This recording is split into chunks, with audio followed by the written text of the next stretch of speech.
All right, guys, today what we're going to be doing is replacing a wheel assembly inside of this passenger side 98 Chevrolet Cheyenne truck. I recently replaced the rotor and put a wheel assembly on here, but it was a cheap aftermarket one because I had to take a trip and it was on a Sunday and it was the best I could do. What we're going to be doing today is we're going to be getting that off of there and putting a GM quality part on in place of it. I thought it'd be a good opportunity to show you this repair. Now, this is only applicable to 8 lug wheels with 4-wheel drive. So this is going to be a 2500 or a 3500 Chevy or GMC truck, pickup truck or Suburban. So first thing we've done is we've removed the lug nuts. We've gotten the tire and the wheel off. I've loosened up these 19 millimeter Allen head screws that hold the back of the brake caliper, and I've come in here with a C-clamp and tightened up the caliper just a hair to make it easier to get off. So what we're going to do now is going to remove the caliper. Just finish removing these bolts in the back. Okay, and then what we want to do is we want to keep this hose. This is actually a hose I recently replaced, so I don't want to damage it. Just kind of fold it back up and out of the way. That's getting a kink in it. And then take a bungee cable. Let's bungee this guy up and out of the way so that he doesn't move around.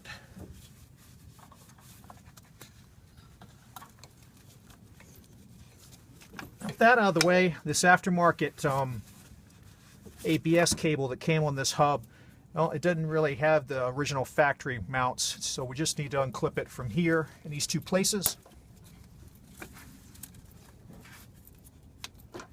and get it out of the way.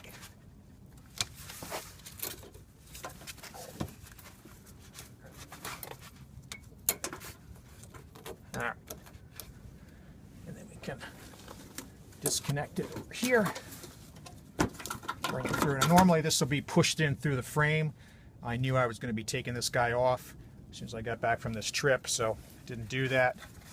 Route him out and around from the brake cable. Let him dangle on the bottom here. There's a 13 millimeter that we want to remove here, and then we're going to go on the back, and there are 4 15 millimeters that they're holding the hub assembly and rotor piece to the spindle. These guys are going to be pretty hard to get out. They're going to be 133 foot-pounds even when they're not rusted of torque, and with the rust it's going to be a little bit more. Let me pull this 13 off here, get it out of the way, and we'll come back around. We'll look at the back. All right, we've got this bolt loosened up here because when we put the factory style hub assembly on, its cable is going to have a bracket. Its ABS cable is going to have a bracket that goes here, which this aftermarket one did not. And we've also loosened up this bolt here that goes through the upper ball joint.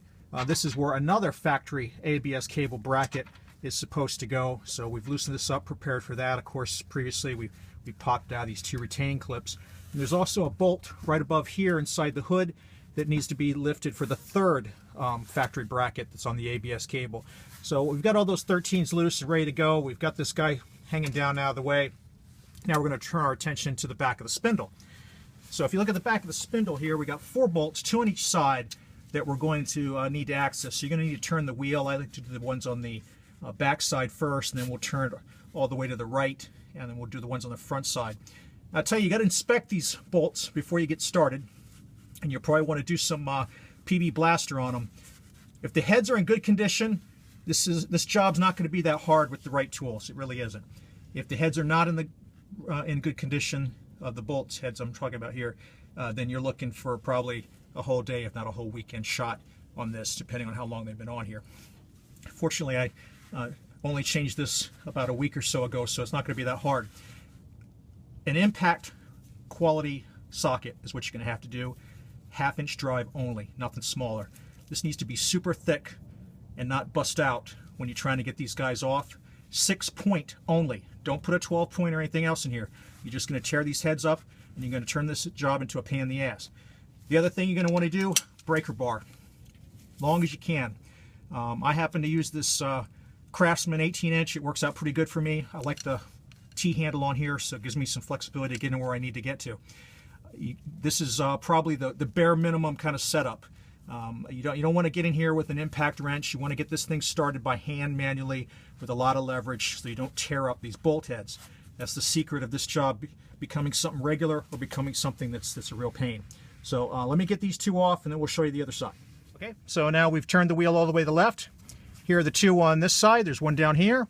There's one up here. I've already broke them. Broke the torque with the breaker bar. It's going to remove these bolts here.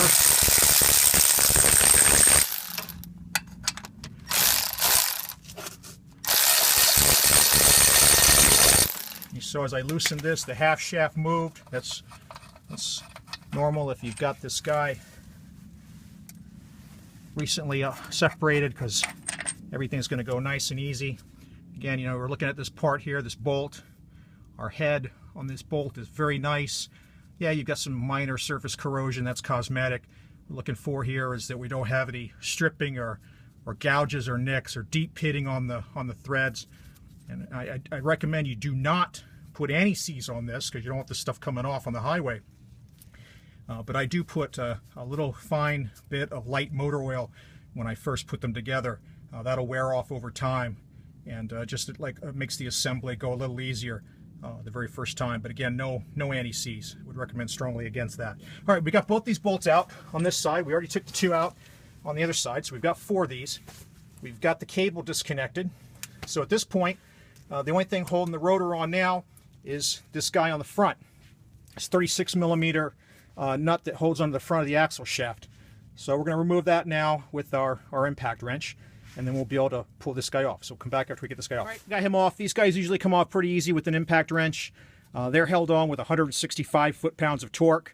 And, you know, the 4 I mentioned earlier are held in with 133 foot-pounds of torque. But like I said, this job was recently done, so it goes a lot easier than it's going to go in real life for most folks. All right, so at this point, we just need to get this guy off of here. This, you know, this can be a problem or it cannot be a problem. It just depends. Again, since I have this off recently, it's not going to be a problem. What you typically would have to do, though, if it's not been touched in a while, is take yourself a brass hammer and give a couple of small raps on the end of the axle half shaft here, just to break any seal it might have from corrosion on the shaft splines. Now, if this guy moves in and those bolts came out, usually, most of the time, it's just a matter of working it off. The reason I had to change this, I'll tell you though, was because it didn't go that way, and I'll show you that in just a minute. So let me get this guy off of here. Show you what it looks like inside. So when you order these from GM, they come as a complete assembly nowadays. If you want to get the rotor, you've got to take it with the wheel assembly all together. It's pretty expensive. They used to sell just the wheel hub assembly separately, but they quit doing that many years ago, and you got to get all as one set. If you picked it up from AC Delco, this would be an AC Delco FW 443, or maybe 243. I'll look that up and I'll scroll it down the bottom of the video for you. But they're not made anymore, so the only way you can find this stuff is on eBay or get it direct from GM if they have some overstock. What retains this together is the lug studs are press fit through the rotor and then through the head of the wheel hub assembly, and that's what keeps the two of these together. The hub and the rotor is one unit. The shield on the back is just held on by those 4 bolts that we already removed. It just comes right off. And then here's your actual wheel hub assembly sitting in here, and you can still see the brass marks. Like I said, it wasn't that long ago that I pounded these studs into this new setup. What typically happens where these get stuck is they rust into this fitting, and there's this spindle area here where the outside of the bearing pressure fits into, and then it gets rusted in there. And what I actually had happen is I have this whole wheel assembly grenade on me, just changing the rotor, and that's what forced me to go off and throw this aftermarket bearing in here so I could complete a trip I had to make the Monday after that Sunday. So what I did when I took this out is I greased this up with high temperature wheel grease, and that's what I recommend you do to prevent this from happening, even if you don't see this as a problem. I mean, the driver's side on mine hadn't been changed in years and came right off. and there was just very light corrosion, but I went ahead and did this, and I put it on the splines as well. Do not get it on the threads for the axle shaft nut, for the half shaft nut, because that would be dangerous. Just on the inside here. All right, so at this point, we're going to go put this on a bench press, and we're going to push these studs out. So let's go do that. So we've got the rotor hub assembly sitting on my hydraulic press here. We're going to press these studs out one at a time. And they're just going to drop right out. It's very easy with a tool like this. If they've been in there a while, they might do a little pop before they come out. It won't be as quiet as this guy right there was. But if you don't have a press, then what you can do is put one of the lug nuts on here, tighten it down pretty far, and then you'll be able to hammer them out without damaging the threads. All right, I decided to leave one of these in here instead of pushing it out on the bench press, just to show you what I was talking about before. You could take a lug nut, put it on here, take a brass hammer, and you can get these guys out, this way if you don't have a press. Just pull them back up a little bit to get this off. And again, if it's been a while since they've been pushed in, they're probably not going to be that easy. That's all it is to it. And then the hub assembly separates from the rotor these little notches that you see in the cutout in the rotor. They just come straight through like that. So what we're going to be doing is replacing this aftermarket one with what would be a good GM replacement. Now, one of the things I discovered was this was off of an original GM, and what had happened is in removing the rotor, you can see this was very heavily corroded around this piece that pushes into the spindle. And actually what happened is this guy grenaded and separated out, came apart before he would let go. That's how badly rusted this was. What I ended up having to do when I saw that it had given away and the whole bearing hub assembly was separating, just had to get a chisel in here to get it to separate off from the spindle, and eventually that was what was able to finish it off here. But after I got it out, I found I couldn't locate a GM part. These things are not made anymore. But I noticed in these bearings, and I noticed it on the driver's side too, these original GM bearings are made by Timken. And I found out, just for a little bit of research, you can save yourself some money. That's exactly where AC Delco and GM sourced these hubs and bearings, was from Timken. So this is the part that is identical to what you get on the GM assembly as the separate hub assembly. An SP 58302 is for the passenger side, or the right-hand side. And when we take a look at this guy, he'll come with some new studs, which is pretty good. A lot of times you don't get that.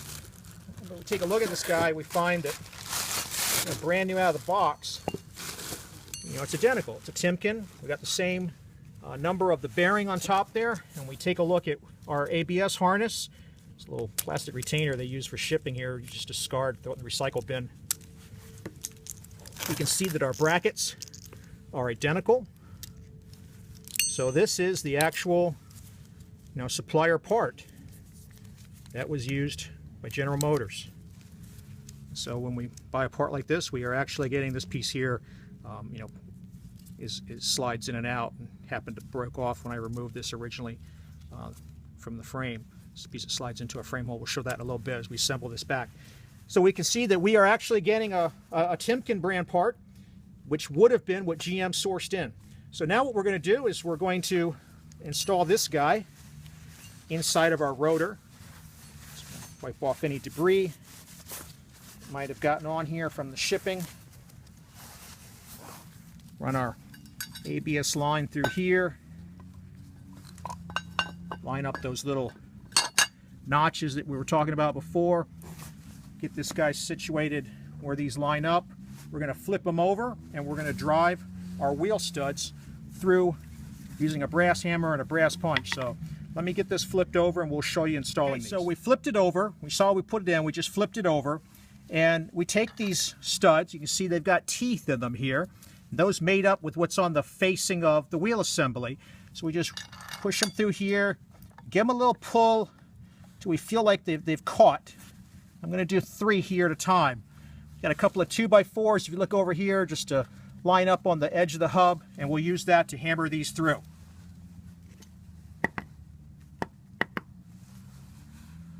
Using a brass punch and a brass hammer, just so we don't damage anything if we slip.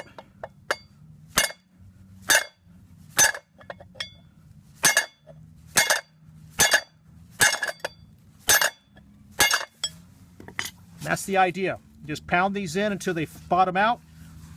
Do these 3, reposition the 2x4s, do another couple, reposition it, do another couple until you've got them all done. Then inspect your work and make sure each of these is seated to the base of the rotor where this indentation is cut out for them. Let me go ahead and put the rest of these in and show you what it looks like when it's done. So we've got these all in here, and you know, another advantage of using the brass punch is we can see that we've gotten them all and seated them. Take a little flashlight and go in there and see that they're seated. The next thing I'm going to do is I'm going to take some brake clean. You know, a little bit of oiliness on the gloves got on the rotor. This particular rotor, you know, is new, so I'm reusing it. If you're discarding the old one, you know, you might not care, but probably wouldn't have gone this far then, right? So clean this guy off. I'm also going to use this to get any debris that has gotten in around here off, and around these flanges. And we're going to blow out any brass punch debris that might have fallen down. The other thing I want to mention is, as you're doing this step of punching these through, always watch and be careful of this ABS sensor. These things are really sensitive. You know, one stray hit and it's more than likely shot. So as you do these, always make sure that it's going to be one of these flanges that doesn't have the sensor that you have as you're hitting. Always make this guy away, and you know, even better, direct opposite side wherever you can, just to protect him from getting into trouble. And again, this is a part that's made specifically for the passenger side. It's stamped with an R. The orientation is exactly like the OEM as we discussed earlier, so this one can only fit on the passenger side. Timken sells another part that I'll scroll down on the bottom of the video for the driver's side. And remember, the orientation of this left hand and right hand, driver's side and passenger side, is always from the perspective of sitting inside of the vehicle. So if you're sitting inside the vehicle with your hands on the steering wheel, left hand is driver's side, right hand is passenger side when you're looking to buy these parts, at least insofar as General Motors vehicles. All right, so at this point, the next thing we're going to do is remount this and get it back. I'm going to take some brake clean on the opposite side of the rotor, and we'll show putting it back on. All right, so I'm going to put some of this GM grease on here like I mentioned earlier in the video. This is an older product, not available anymore, but any type of GM wheel bearing grease will do.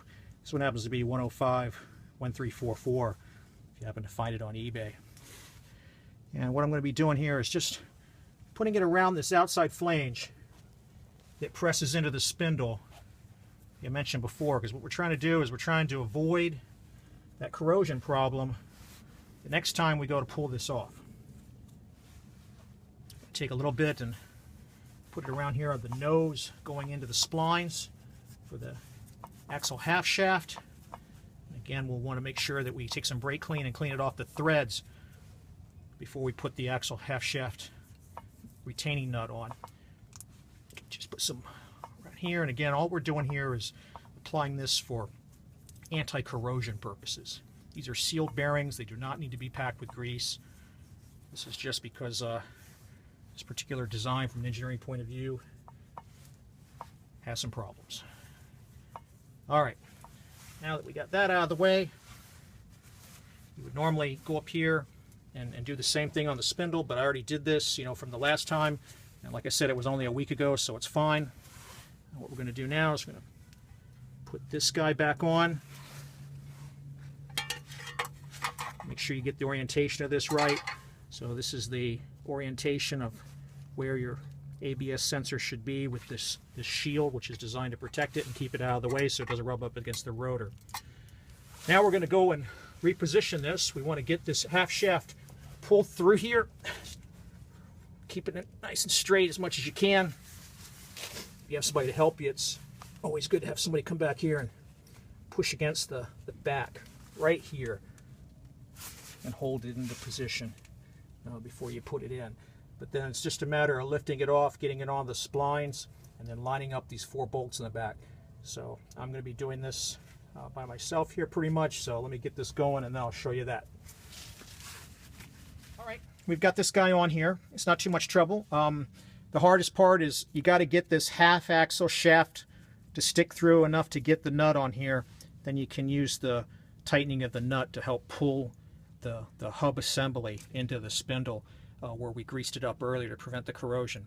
We've got these mounting brackets installed on these 13mm bolts for the ABS cable here, snapped into these two clips, and then after I'm done here, I'll do it on the one that's right up here inside the hood side, push this into the hole that's over here on the frame, and then connect the sensor cable, and that'll complete this. Each of these 13mm bolts gets torqued to 13 foot-pounds.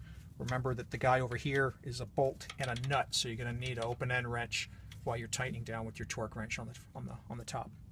On the front here, if you think you didn't push these through all the way, don't worry about it. What I always do when I do something like this is I over torque the lug nuts the first time around. The factory torque on these 8-lug OBS trucks is 125 foot-pounds. Just go 130, back it off, and then retorque to 125 to make sure that each one of them is fully seated. The torque on the half axle shaft nut, this 36mm, is 165 foot-pounds, and those four 15mm bolts that are on that mount the hub to the spindle, those are going to be 133 foot-pounds. Torque them up in an X pattern, so you can snug them front and then turn the wheel and do the back, and then pick one of the ones on that side and torque it to 133, turn the wheel again and pick the opposite corner, torque it to 133, turn it back again, catch the one on the back side that you didn't get, turn it back again, and get the fourth one, and you're done. Again, remember here on this shield to make sure you route the ABS cable properly. Take a look in the back here. There's a cutout for the cable. It lays right up alongside the top of the spindle, and the shield goes on the inside with the sensor towards the inboard side, and the shield is on the outboard side of the sensor to protect it from any debris and also to keep it away from the rotor while it's going. After that's all done, don't forget, of course, you're going to have to put your caliper back on. Make sure that the rotor has been cleaned with brake cleaner for any grease you might have tapped on here while you were doing all this. And the last thing I would have you check before you torque all these guys down, I should mention that earlier, make sure you can turn this wheel by hand. If you can't, that means most likely that the half shaft is binding on the seal on the back of the spindle. What you can do is loosen up the 4 bolts in the 4 15mm on the back of the spindle that we talked about, loosen up this nut in the front, and then wiggle this guy around until it seats itself. Sometimes it can be a pain enough where you've actually got to put the wheel back on so you can get enough leverage to shake it in where it's supposed to be. You want that seal good because that's going to keep most of that water from getting in here that causes this corrosion problem in the first place. But you also don't want it to be burning that seal out by not being fully seated properly. And again, you should be able to turn it with just one hand. You're going to hear some sounds from the CV boot back there, the rubber. That's normal. But you should be able to turn it with one hand. If you can't, you've done something wrong. Loosen it up. Keep doing it till you can get it on right again. I hope this helps you out. It's not a bad job. Again, the key is those 4 bolts in the back. Make sure those heads are good. If they're not, go down to the salvage yard, take them off a donor car, or go to your GM dealer and get new ones. Don't put them back on if they got the head stripped. You'll never get them off again. Hope this video helps you out. Thanks for watching.